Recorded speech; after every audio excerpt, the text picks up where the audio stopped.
People of Reddit who were born into an upper class family but now make low to middle class wage. Has your perception of life changed much?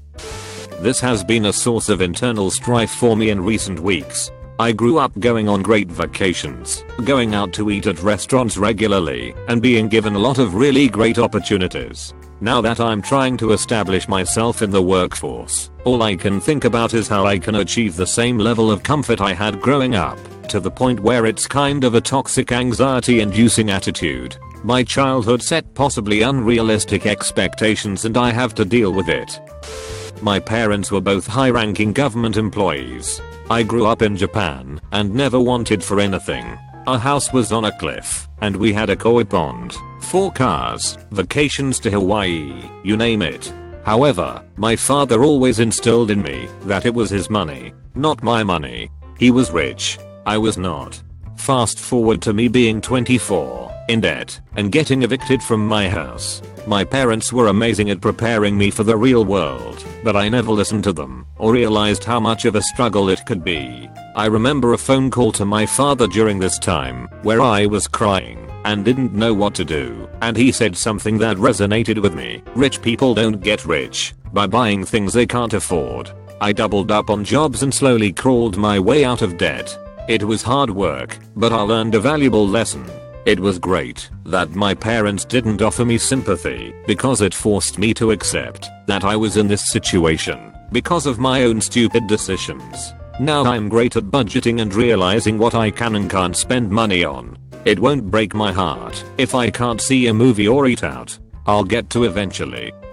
My mother was born into a wealthy Vietnamese family and had everything. Butlers, private drivers, cooks, multiple estates, boarding school, etc. Her father was a hotel owner and congressman. When the Vietnam War broke out, the communists invaded and imprisoned her father and mother, and soldiers occupied all of their estates. They escaped to the United States on a makeshift boat with literally $0 and worked their way up from there. My mom started working in a sweet shop making less than $2 an hour and worked her way through college. She then met my dad, who was working in a scrap metal factory, also a refugee working his way through college.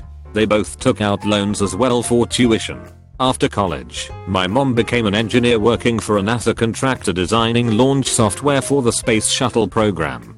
She and my dad raised us as ordinary middle class folk and got me and my sister through college. I'm currently working as an actuary, by no means rich, but better off than my parents were during their working lives. I grew up, and money was never an issue. I was spoiled. If I wanted it, I got it. I was depressed. I wanted to die. I did things that got me cut off from my family, and with a few bucks in my bank account I took a plane from California to Alaska and worked on random farms and eco-lodges up there for food and a place to stay. After 6 months of being uncomfortable and on the edge of having what I needed, I had never been more happy and comfortable in my life. I went home and then within 2 weeks left for Argentina to work on farms again, this time bringing my best friend along. After another 6 months and being blissfully happy owning nothing and just experiencing the world, I moved home. I wanted stability. I got a job making $28,000 a year and was living with my dad. A year later I met my wife. After 2 years of dating we decided to get married and moved back to her home in Michigan. I found a job making $43,000 a year. We have a daughter. We are saving for our first home. I do worry about money, but we are comfortable and have what we need. I'm happier now, even though I have less money than I did before I was 20. I'm now 25. I'm the youngest child of a doctor who did well from the 1950s on and played it smart with his money. Dad is rich. Mom's parents were both doctors, and in fact grandpa was up for a Nobel in medicine in the 50s, but ultimately got an Alaska reward instead.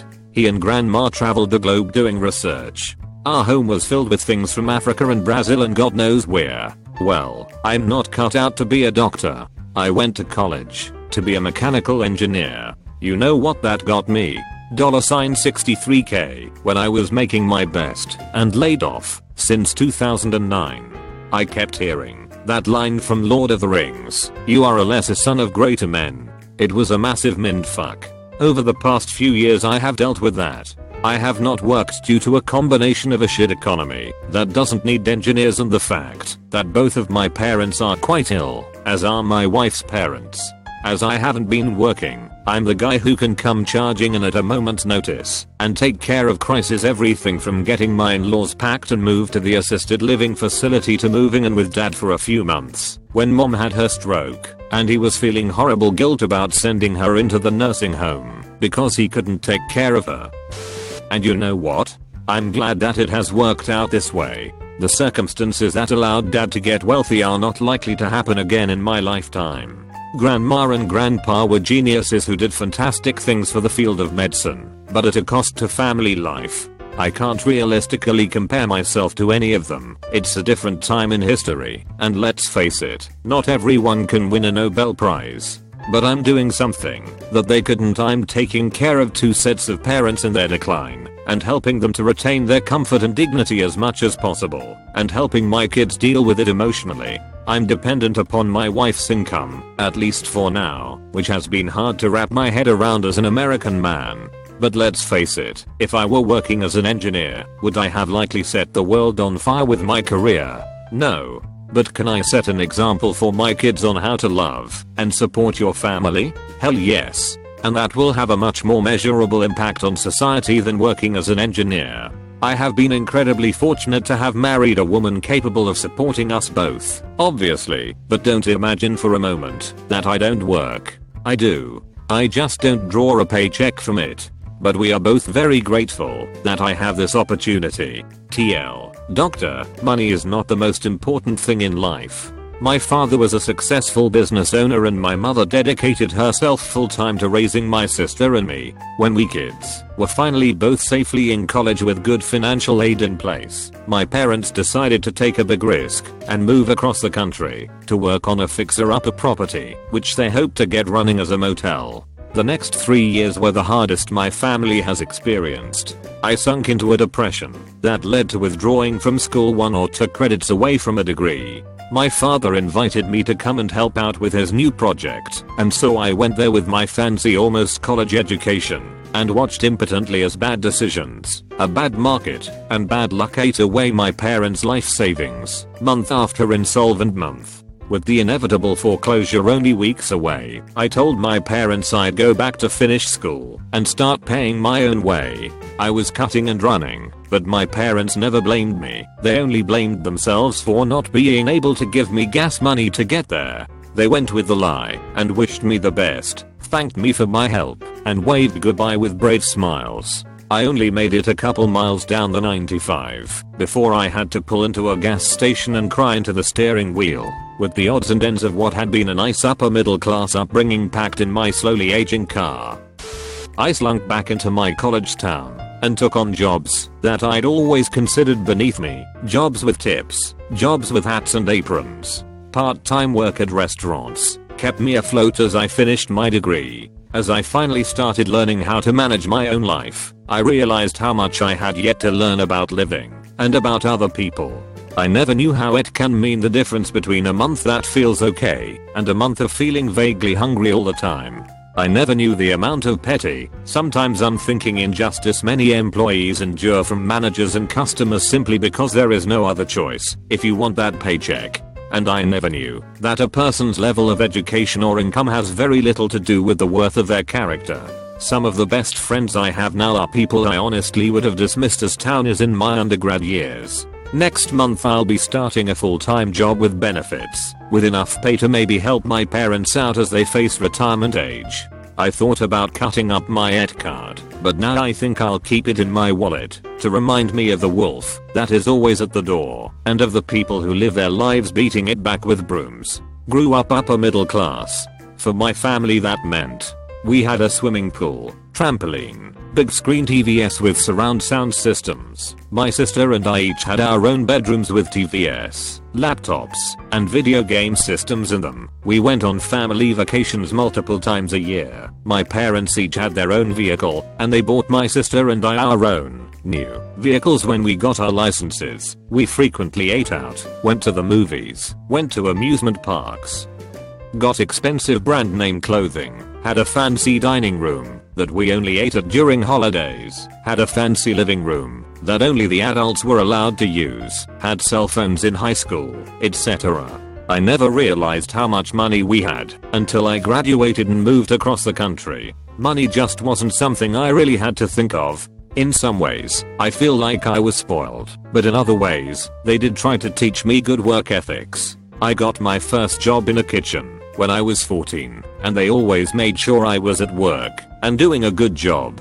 On the other hand, if I ever wanted anything and didn't have my own money to buy it, I knew they would buy it for me without a second thought, unless it was ridiculous. They tried to talk me out of spending over $100 of my own money once on one outfit from Torrid, a shirt, pants, and a vest, but I really wanted it. But if I didn't have my own money, I doubt I would have gotten it. Then I moved 2,000 miles away and suddenly had to pay for everything on my own. I know they would have helped me if I asked, but I wanted to pave my own path. It was hard. I had no concept of how much things cost. I had no concept of just how many things cost anything at all. My eyes were open to so many little things that people who don't have money had to deal with and think about, and I had to learn the mental financial gymnastics of how to make ends meet. I stupidly got a kitten and then couldn't afford to feed him regular cat food, so I resorted to cheap tuna and saltine crackers, which became a staple of my diet as well, because I just didn't have the money for a lot of other groceries. I could only afford the bare minimum for car insurance, which meant that when I totaled my nice car they had bought me, that was it. It was gone. I spent about 3 years without a vehicle because I just couldn't afford it. I was on food stamps and living in government assisted housing, and I still couldn't afford day-to-day items. I hated pulling out that food stamp card at the supermarket. I hated having people over and not being able to offer them dinner because I had just enough food for me, and that was about it. I couldn't wash my clothes regularly because the laundromat wanted quarters I didn't have. My social life plummeted because everything everybody wanted to do cost money. I was so embarrassed to say I can't afford it because someone would inevitably offer to pay my way, and it was embarrassing. After the 100th time of that happening, I didn't even want to say it because I felt like I was taking advantage of my friend's generosity. So many little things that had never mattered before suddenly mattered a lot. No, I can't buy Girl Scout cookies. No, I can't come out to celebrate your birthday. No, I can't park in a pay-to-park garage. No, I can't go to the dentist for a cavity. No, I can't run to the store to get cold medicine when I'm sick. No, I can't leave work early today because I need the money. No, I can't buy new shoes when the old ones start falling apart. I'm doing a lot better now because I've been working at my place of business for almost 10 years and my pay has risen nicely in that time. I'd probably land right at the lowest end of middle class right now. I just got internet at home for the first time since I moved away from my parents' house 11 years ago. I'm a month or so away from being able to afford a new smartphone, and I'm going on vacation at the end of September. I do wonder if I'll ever be able to buy my own home instead of renting, but I'm only 29, and I feel like I've got time to worry about that in the future. Things are definitely looking up, and I actually feel grateful that I've gotten to experience two different sides of the financial spectrum.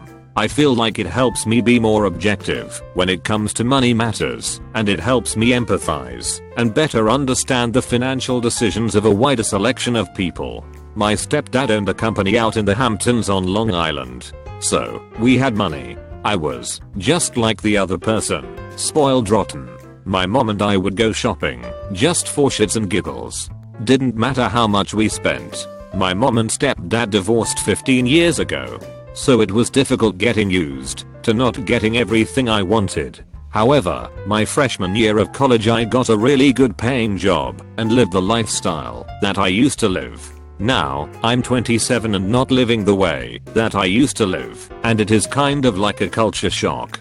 It's a big change from being able to afford everything and not have to worry about bills and whatnot, to worrying if I'll have the money to pay rent or any other bill.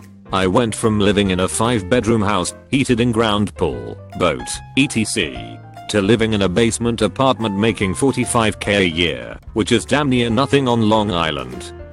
If you were to meet my father at the grocery store or something, you'd likely assume that he was a manual laborer of one variety or another. He frequently wears faded and stained shirts, his hair is always a mess, and he has a seemingly perpetual and natural tan. If you were to follow him home after beating him, though, and he honestly might invite you to do that, you'd find yourself being offered expensive wine whilst wandering through an enormous, fantastically decorated house. His dog would also be very excited to meet you, but that's not strictly relevant. That whole scenario is a decent metaphor for how I grew up. Back when I was a kid, I certainly had a number of leisure opportunities that others might envy, like spending winter weekends at a condo near a ski resort, or going on trips to Hawaii in the summer, but I also knew better than to take anything for granted. I was forced to get a job as soon as I was legally able to. I was taught to respect the value of what I had, and I was required to earn anything that I really wanted. This perspective came about because both my father and my grandfather are characters in self-made success stories, and they attribute their triumphs almost entirely to hard work. They're happy to enjoy the fruits of their labors, and they're incredibly generous people. But they also made sure that I grew up knowing how lucky I was. I'm doing okay for myself now, but I'm light years away from having the sort of luxury that my family does. The good news is that I was very well prepared for the harsh realities of the so-called adult world, and I've always been comfortable making my own way through it. Unfortunately, though, I still compare myself to my father and my grandfather, and I feel just a little bit inadequate when I head back to my one-bedroom apartment after a dinner party at the family vineyard. Everyone is always incredibly supportive and excited to hear about my various endeavors, but I still suffer from this niggling idea that I should be more financially successful than I currently am. On the plus side, I get the expensive wine for free.